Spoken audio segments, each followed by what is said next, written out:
John Matthews had always known he was destined to be a firefighter. It wasn't just the allure of the shiny red trucks or the excitement of racing through city streets with sirens blaring. For John, it was something deeper, something embedded in his very soul. His father had been a firefighter, as had his grandfather before him.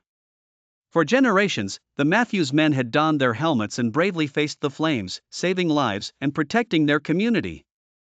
As a child, John spent countless hours at the firehouse. He learned the ropes from the older firefighters who treated him like one of their own.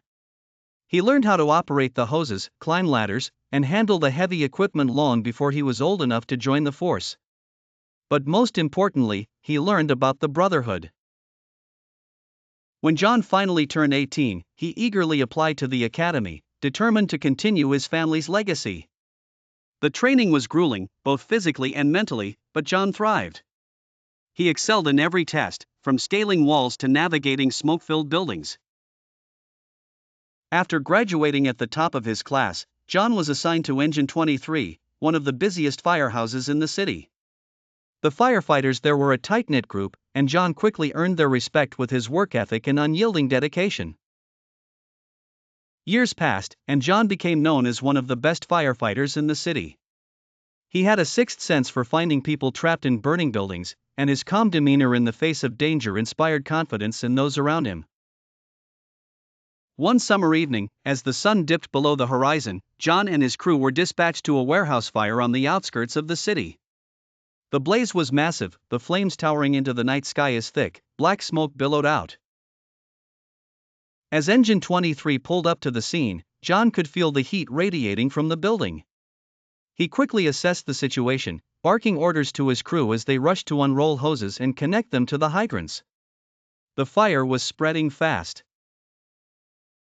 John led his team inside, navigating through the dense smoke as they searched for anyone who might be trapped. The air was thick with the acrid smell of burning wood and chemicals, and the heat was almost unbearable.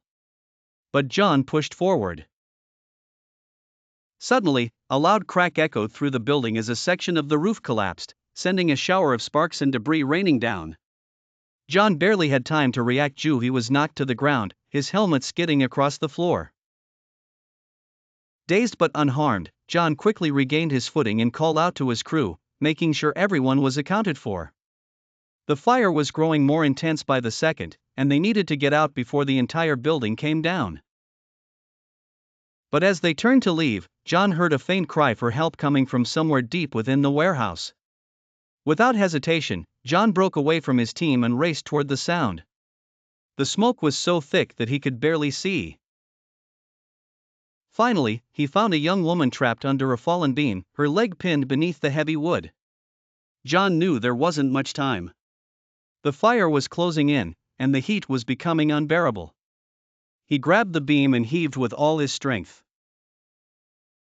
With one final, desperate effort, John managed to lift the beam just enough to free her leg. He scooped her up in his arms and started back toward the exit, but the flames were closing in fast. The warehouse was collapsing around them. Just as they reached the door, the last of the roof gave way, sending a wall of fire crashing down behind them. John shielded the woman with his body as they tumbled out of the building, landing hard on the pavement outside. His actions that night were hailed as nothing short of heroic, and he received several commendations for his bravery. But for John, the true reward came later, when the woman he had saved visited the firehouse to thank him.